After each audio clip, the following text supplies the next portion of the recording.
Thank you so much, Mr. Subhash. Six, and many more. He's had the unique ability to make films that churn the minds and hearts of today's youth and create an impact that even the younger filmmakers would struggle to create. Come on, let's give him a huge round of applause and let the standing ovations continue, ladies and gentlemen. These are our veterans, somebody who have defined our Indian cinema. We look up to all of them.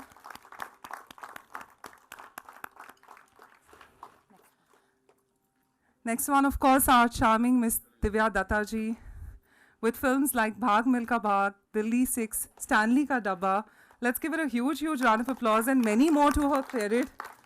She's looking absolutely spectacular and resonating with her positive personality. Let's give her a huge, huge round of applause.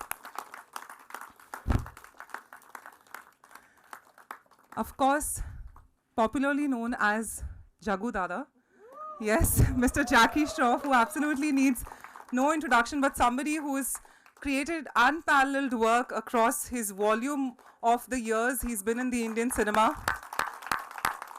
Somebody whom every actor in the industry looks forward to meeting, interacting, and all the members of the press. Somebody who's loved, and you can see how we all clap for him, and I think that's what shows the kind of work he's done. Of course, Mr. Shabir Boxwala, who's the co-producer of Shersha, Gupt, Mohara, and many more. Let's give him a huge round of applause. Thank you, Mr. Boxwala, for joining us.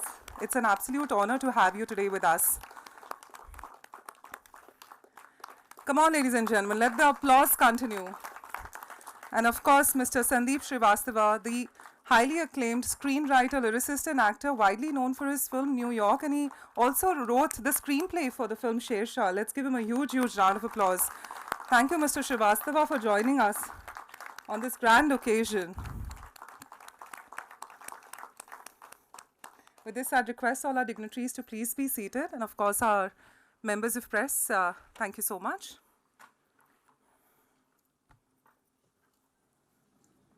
Thank you for the acknowledgement. Well, ladies and gentlemen, We usually look at cinema as a medium of entertainment, if you all would agree. But in reality, cinema is not only, it's not just what it gives the slice of our lives, but also the force that drives how we live our lives. If you may agree, we all, to some extent, are driven by what we see, and that is our cinema. Films that we watch, invoke all kinds of emotion in us. And of course, patriotism and the love for the motherland is one of the strongest of them all. Our eyes swell up, our hearts melt, and our chests soar with pride. But what does it take for a filmmaker to create this sentiment of patriotism on screen and make the audience connect with it? To this and much more conversations, I'm going to take the liberty of asking our distinguished guests certain questions which will help us to understand their perspective a little better. Are you all up for it? A big yes? Yeah. Let's go ahead. So, ladies and gentlemen, of course, we'd like to start by asking the question to none other than Subhash Kaiji. Sir वो एक क्या चीज़ है जो film देखने वालों में देशभक्ति का जलजला उठा देती है? If you can let us know, of course, Karma, such a fabulous film it's been. We'd just like to know, how does a film invoke the sentiment of patriotism?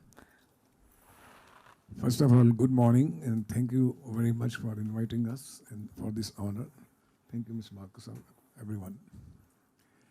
You see, cinema has that magic which can connect to the audience all its soul, heart, mind, thoughts, feeling. But it can evoke audience only when it touches you as a filmmaker. लिखने वाला जो writer है पहले उसे देशभक्ति के बारे में फील करना चाहिए, फील होना चाहिए. फिर डायरेक्टर को उसके बारे में उतना ही महसूस होना चाहिए.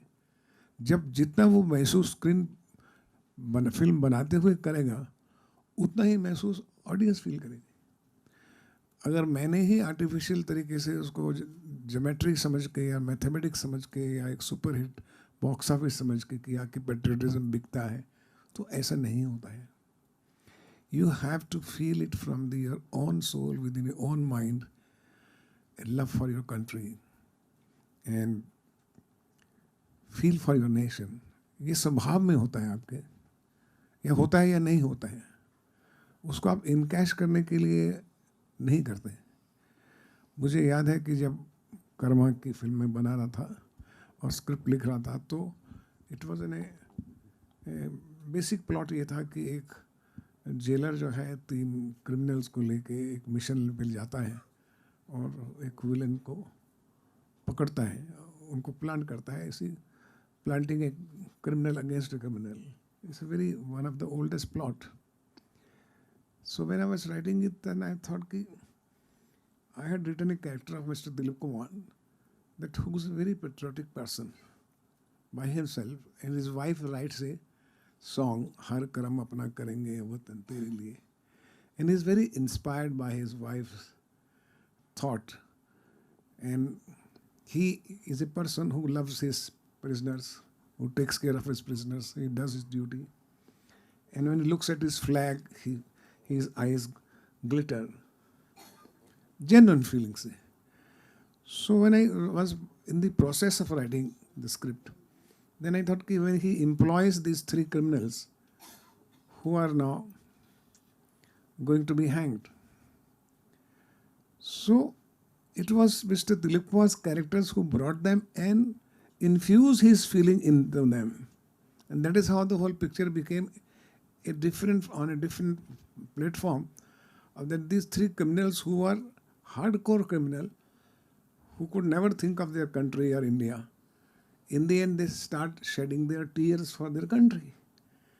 And they become more patriotic than a normal person over there, because they realize the way his motivator, his mentor, Mr. Dilip Kumar, his teacher, is so genuine that where are we going? So it is always the leader who infuse this kind of school of thought or feeling for your country, for your family, or for anything there. So करते करते करते वो film जो है वो एक patriotic रूप लेने लग गई, because the characters I had written. And I remember that I went to Laxmikant Pyarelal and basically normally I write in my script, जो गाने का मुखड़ा होता है वो मैं लिख देता हूँ साथ में. फिर उसके बाद आनंद बख्शी जी कभी चेंज करते थे, कभी नहीं करते थे, ऐसा. तो मुझे याद है कि मैं स्क्रिप्ट का एक फर्स्ट ड्राफ्ट लिख के आया, तो मैंने लक्ष्मी जी को बोला, लक्ष्मी जी की वहाँ गया म्यूज़िक रूम में, तो किसी और की सेटिंग चल रही थी. It's interesting to tell stories. तो किसी और की सेटिंग चल रही थी, तो मैंने उनको मैसेज भेजा कि मैं 5 मिनट के लिए मिलना चाहता हूँ, मुझे वापस चला जाऊँगा. तो उन्होंने अपनी सेटिंग को थोड़ा ब्रेक दिया और मुझे बुलाया. तो मैंने कहा कि सर मैं भी स्क्रिप्ट लिख के आया हूँ, लेकिन एक लाइन मुझे बहुत अच्छी लगी है, आप इसको लिख लीजिए और कभी मूड आएगा तो आप इसकी ट्यून बनाइएगा. और मैंने वो लाइन लिख के दी उनको, हर कर्म अपना करेंगे ए वतन तेरे लिए, दिल दिया है जहाँ भी देंगे ए वतन तेरे लिए. ये मैं आपको अभी सच्ची बात बताता हूँ. और कह के मैं चला आया बाहर आके एक प्रोड्यूसर था, मैं उससे बात करने लगा. 5 मिनट के बाद फिर मुझे एक फ़ोन आया, निश्चय कॉल आया, लक्ष्मीकांत जी ने बुलाया, वो अपने बाजे पे बैठे थे.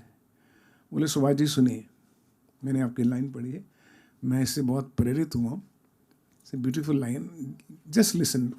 और उन्होंने गाना शुरू किया, हर कर्म अपना करेंगे. अब आप सोचिए कि वो गाना उधर बन गया, क्योंकि कोई टेक्निक नहीं थी. एक फील था, मैंने लिखा, एक फील था, मैंने उनको दिया. एक फील है, उनने बाजे पे हाथ रखा. एक फील है, आनंद बख्शी साहब ने लिखा. एक फील था, एक्टर्स ने गाया. और वो जो फील है, जेन्युइन फील, वो ट्रैवल होते होते सभी आर्टिस्ट और टेक्नीशियंस के द्वारा पहुँचते पहुँचते वो फिल्म ने अपना ही एक रूप ले लिया, और उसका थीम पीस भी वो ही बन गया. और मुझे आज खुशी है कि जब आप ठीक सोचते हैं और अच्छा सोचते हैं तो ऑडियंस तक पहुंचती है, और वो गीत हो या फिल्म हो, उन लोगों को बरसों याद रहती है, जैसे आज भी आप याद हैं आपको. तो आई थिंक ये जो फिल्म मेकर्स हैं, हम लोग, जब तक हम सिंसियरली नहीं उस चीज़ में बिलीव करते और सोचते हैं उस फीलिंग को, वो ऑडियंस में नहीं पहुंच पाती. अगर हम सोचते हैं तो पहुंच पाएंगे. क्या मैंने अपने सीन में या गाने में आंसू बहाए शॉट लेते हुए, शूटिंग करते हुए, लिखते हुए? तो आपकी आंखों में आंसू आएंगे. नहीं बहाए हैं और बॉक्स ऑफिस सोचा है, तो बॉक्स ऑफिस में कुछ मिल सकता है, लेकिन वो लंबा नहीं, वो दिल नहीं जीत सकता लोगों का. तो दिल से दिल का एक नाता होता है जो फिल्म मेकर को ध्यान रखना पड़ता है. Thank you. Absolutely. Thank you so much. Such anecdotes of wisdom out there. As Mr. Subhash Ghai ji was talking so fondly about the movie Karma, I'd like to ask the question to Jagu Dada. Jagu Dada ji, starring in that wonderful and iconic film, years have passed, but whenever someone watches that film, it still stirs the emotions right there, and the cinema has evolved over the years. We'd just like to know, when you were shooting that film, any particular incident you'd like to highlight, and how has the journey been so far from that film, because that was, I believe, one of your initial in the career, one of the iconic films, and how was it to be starred in it, and your expression of gratitude and how you felt, Jagu Dada, from that film to now? Stage पर, मंच पर उपस्थित सभी गुणीजन को मेरा सादर प्रणाम. Divya ji, boss, sir, बाकी बड़ू, आप लोग इतने सब आए ले बैठ के. बोलने को ज़्यादा आता नहीं, लिख के देंगे तो बोलूँगा. दिल में सारी बातें हैं, सिंसियरिटी लेवल अपना बराबर है. संभालने वाला अगर कोई मिल गया तो बहुत होता है. एक पत्थर को उठा के सितारा बना दिया इन्होंने, जो मैं ये साउथ बॉम्बे में रहता था. वो हकीकत है, उसमें कोई बात ही नहीं है. और शोमैन बोलते तो वाकई है, ऐसी ऐसी पिक्चरें बनाई है जो हम भी देखते थे. कालीचरण से लेकर विश्वनाथ, ताल, क्रोध, सब देखे दादा. तो बॉस के पिक्चर में आना, यहाँ तक पहुँच के यहाँ बैठना इतने नेशनल फिल्म्स डिवीज़न में, मेरे लिए तो बहुत बड़ी बात है बड़ू. और आज मौका भी मिल गया कि मैं यहाँ सामने आया करता था. पेट्रोल अपना एरिया था, यहाँ पे घूमता था हम लोग बहुत सामने खाने को भी आता था, गाय कुछ गेम में आगे। और स्कूल था बाजू में, विला थ्रेज़ा समथिंग, मेरी धर्मपत्नी जो मेरी गर्लफ्रेंड उस वक्त थी वो यहाँ पढ़ती, तो मैं आके खड़ा रहता था। आज मौका मिला है कि मैं यहाँ पर अंदर आकर, यहाँ बैठकर एक इतना पायस मोमेंट में हिस्सा ले सकूं। 75th बड़ी बात है आप सबको, और जितने भी हमारे मार्टर्स हैं, बस उनकी याद है, उनके परिवार को याद करता हूँ, उनको इज्जत देता हूँ। और कर्मा में काम करने का जो मौका आपने दिया, हीरो से कर्मा, राम लखन, खलनायक, यादें, बचा गया। अभी बाकी आगे करना है किशन चंद, रामचंद किशन चंद, वो भी कर लो। अभी तक पेट अंदर ही है, पकड़ के बैठा हूँ। और थोड़ा सा कलर करेक्ट कर देगा तो थोड़ा भी अच्छा लगेगा सर। आप सबको जय हिंद। और आज का दिन बहुत ही अच्छा दिन है, आप सब आए, आप लोग के साथ मिलकर, आपके परिवार को सबको बहुत बहुत प्यार। आप बहुत अच्छा बात करती हैं, आप करते रहें। मुझे बात करना आता नहीं है ज़्यादा, मगर इतना कहूँगा, थैंक यू सो मच। जय हिंद, जय भारत, जय महाराष्ट्र। कर्मा दिलीप साहब मरहूम हमारे, जब वो बात करते थे तो हम लोगों को कान लगा के सुनना पड़ता था कि कहीं ऐसा ना हो कि वो क्यों मिस होया हमारा, क्योंकि सर बात करते थे दिल से और अंदर बात करते थे, बहुत आहिस्ता करते थे। तो पहले तो लाइन याद रखो, उसके बाद में इतना बाबा, इतना बड़े आदमी के सामने खड़ा रहना, हिंदी के वांदे, फिर भी कान लगा के, कान ऐसा तेज पकड़ के बैठा रहता था। मैं बोला, और उस वक्त टेप चलता था, वो था ना फिल्म, डिजी नहीं था नागरा, नहीं वो टेप ख़त्म हो जाएगा, वो टेंशन के, एक टेप का इतना पैसा होता है, अगर मैं अपनी वजह से अगर गलती कर दूं तो दिलीप साहब फिल्म होते थे उसको, फिल्म डब्बे में आता था, ऐसे डीजी नहीं आता था। अभी क्या बिंदास मार रहे, अभी सब अभी डिजिटल हो गया। एक्फा याद है ना, कैसे 12 गिन के चुन के 12 फोटो, एक एक की जितना कम हो उसकी कीमत ज़्यादा होती है। वो वहाँ से हम लोग आए और बस इनके गाइडेंस में मैं आया। मेरे को तो जहाँ करा हम लोग पपेट है भाई, जैसा निकालेंगे काम वैसा निकालेंगे, सिंसेरिटी है, दिल है। और जैसे उन्होंने कहा कि कर्मा कहाँ से शुरू हुई कहानी, और बैंजो बजाने के लिए मुझे दिया, हालांकि बजाने आता नहीं, किसी को बोलना नहीं, मगर फील था, टोटल फील से काम किया, दिल से काम किया, इसलिए आप लोग के सामने खड़ा हूँ और आप लोग सुन रहे मेरे को। Thank you for listening to me and I am absolutely grateful sir for you to make me a hero and whatever I am now. Thank you for calling me, lady. We're proud of you, sir, ma'am. बड़ू, आप लोग सबके परिवार को मेरा बहुत बहुत प्यार। Love you love you love you. बस प्यार मोहब्बत के सिवा और कुछ नहीं, टेंशन लेने का नहीं, देने का नहीं। Well, let's give him a huge round of applause and let's show him our love through our, volume of the applause, and let's continue applauding him. Thank you so much. Thank you. Thank you, sir. Well, ladies and gentlemen, जैसा कि आप जानते हैं, sports and patriotism getting displayed in our Indian cinema. They've created iconic works. But one question I'd like to now ask to Rakesh Om Prakash Mehra ji, मैं आपसे पूछना चाहती हूँ, the way a sports person gets displayed on the screen and जब वो India के लिए खेलते हैं and when they win, do you feel that what is shown on the screen, does it somewhere have an impact on how India is performing at, let's say, all the international competitions? Like Commonwealth game, आप जैसे कि, it's happening right now, India has won a lot of medals and it's an honor, when our sports people are representing our country. But आपको sir लगता है कि is there a kind of a synergy what is getting displayed, and that helps us, even the sports people, to get that kind of recognition and also encourage and enhance their performance currently at the international level?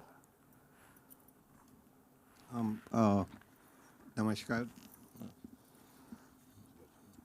Sir, दादा। नहीं, मेरे को ऐसा बिल्कुल नहीं लगता। मेरे को लगता है कि जो रियल लाइफ में हो रहा है उससे प्रेरित होकर हम लोग फिल्में बनाते हैं। तो मेरे को ऐसा एक मौका भाग मिल्खा भाग के साथ मिला था, तो उसमें कहानी में पार्टीशन की कहना चाह रहा था कि इतने साल हो गए, एक मुल्क के 2 टुकड़े हो गए, फिर 2 से 3 हो गए, और फिर भी जो हमारे अंदर की नफ़रत है वो नहीं मिटी है। हमने सब कुछ ट्राई कर लिया, बांट लिया मुल्क, ये कर लिया, वो कर लिया। तो इसमें मुझे मिल्खा सिंह की कहानी मिली थी। एक 12 साल का बच्चा जिसने अपनी आँखों के आगे मतलब दंगे देखे, उसमें 1947 के जो हमारा विभाजन हुआ था, पार्टीशन हुआ था, उसमें उसके माता पिता जाते रहे, उसके भाई बहन कज़न ब्रदर, पूरा 2000 का गांव पूरा साफ़ हो गया। और यही नहीं, वहाँ नहीं, हर हम बोलते हैं दोनों तरफ, बट कुछ था, एक पागलपन का माहौल था, हम जानते हैं उसके बारे में, हम सब ने पढ़ा है, मैं आगे क्या बताऊं। तो फिल्म में उसके बारे में बनाना चाह रहा था। और वो आके एक रेफ्यूजी कैंप में रहता है, उसको उसकी वहाँ उनकी बहन मिलती है जो दिव्या जी ने पार्ट प्ले किया था। उसके मतलब खाने के लिए खाना नहीं है, सर के ऊपर छत नहीं है, पहनने को कपड़े नहीं है, पैरों में जूतों का तो सवाल ही नहीं है। फिर वो जाके इंडिया में रिकॉर्ड कैसे बनाता है, जो 60 साल तक रहता है, एशिया में डबल मेडल कैसे जीतता है, गोल्ड मेडल, कॉमनवेल्थ गेम में जाके गोल्ड मेडल और रिकॉर्ड कैसे बनाता है, वर्ल्ड रिकॉर्ड कैसे बनाता है, वो ओलंपिक्स तक कैसे पहुंचता है, ये बात क्या है, चक्कर क्या है। और एक तो ये था, और दूसरा यही था कि मतलब देश आज़ाद तो हो गया और करोड़ों ने आज़ादी का जश्न मनाया, आज हम 75वां मना रहे हैं, बट करोड़ों ने भुगता भी था आज़ादी को, जो पार्टीशन थी, बहुत बड़ा प्राइस दिया था ये। तो वो उससे जो नफ़रत पैदा हुई थी, मैं उसको एड्रेस करना चाह रहा था। तो हमारी पहली स्क्रीनिंग थी, और ऐसे ही एक थिएटर में दिल्ली में, वो मिल्खा सर के साथ, उनको एक तरफ फरहान बैठे थे, एक तरफ मैं बैठा था, हम 3 ही थे थिएटर में। आप दिव्या जी उस टाइम आपका वो प्ले चल रहा था, आप टूर पे थी, मुझे अच्छी तरह याद है, तुम्हारी Amrita, and you couldn't join us. And film चली, अब देखी मिल्खा जी ने, अब ये मैं बोल नहीं सकता कि आप उनको फिल्म कैसी लगी, आप अपने आप को देख रहे हो तो वो फीलिंग अलग है, एक दूसरे की कहानी देखते हो अलग होती है। चाहे वो फिल्म ख़त्म हुई, उन्होंने मेरा हाथ पकड़ा और बोला, बच्चे, वो मेरे दिल में पाकिस्तान के लिए जितनी नफ़रत थी ना, आज वो भी ख़त्म हो गई। फिर मेरा फिल्म बनाने का मकसद ही वो था। और जब खुद उनके मुंह से सुना ऐसा, जिन्होंने इतना कुछ खोया था खुद, एक होता है कि आप ऐसे ही नारेबाजी सुन के, प्रोपेगेंडा सुन के अपने दिल में नफ़रत पैदा कर लेते, एक होता है आप बीती। उनकी जब आप बीती थी, वो नफ़रत जब प्यार में बदली, तो मुझे लगा कि ये है, सिनेमा में दम है। और हाँ, अगर वो नहीं होते तो उनसे प्रेरित होके हमने फिल्म बनाई है, तो हमेशा लाइफ आपको प्रेरित करती है, ना कि उल्टा। हाँ, फिर उसके बाद कुछ आपके गाने वाने हिट हो जाते हैं तो वो चल जाते हैं आईपीएल वगैरह में, एशियन गेम्स में, इधर उधर, तो वो ठीक है। वो बट बड़ी बात दूसरी है कि पीटी उषा से हम प्रेरित होंगे तो उन पर फिल्म बनेगी, मिल्खा सिंह से प्रेरित होंगे तो उन पर फिल्म बनेगी, धोनी से प्रेरित हुए तो धोनी पे फिल्म बनी। तो ऐसा हम इन्वेंट नहीं कर सकते हैं, या खास मैं तो कर नहीं सकता, मैं अपने लिए बोल रहा हूँ। Thank you so much. Come on, ladies and gentlemen, a huge, huge round of applause. You know, I would now like to go and ask Mr. Bhakarji a question out to you. You know, the government of India is doing beautiful campaigns to popularize the sentiment of patriotism. जैसे कि अब जो campaign है, हर घर तिरंगा, I remember driving down today and at every nook and corner आपको एक flag दिखा, and it felt, you know, it invoked that great sentiment of patriotism, and of course Amrit Mahotsav. What do you feel that the Indian cinema can do further to make the youth in particular, because they are, somebody who are going to be our future leaders. How do you feel that the Indian cinema, what can they do so that the youth feels the passion and fire for the country and gets involved in nation building? Because I think that's a very important topic to discuss. Mr. Bhakarji? Yeah, I welcome all the dignitaries on the stage and all the audience. Your question is very relevant. I personally feel cinema stimulates the kind of emotions, the perspectives, the skills and the understandings of the viewers. It's a very impactful medium. So the youth also gets an influence. If you go by the cinema, if you talk about the country's freedom, I still remember one song, Dur Hato Ye Duniya Walo, Hindustan Hamara. I think it was in some 40s, early 40s, which played a crucial role in, in motivating the people, and even arrest warrant was issued against the composers and who wrote this song. So I'm just mentioning because how it influenced the feelings of the youth, how it motivates them, how inspires them to be a part of country's freedom movement. And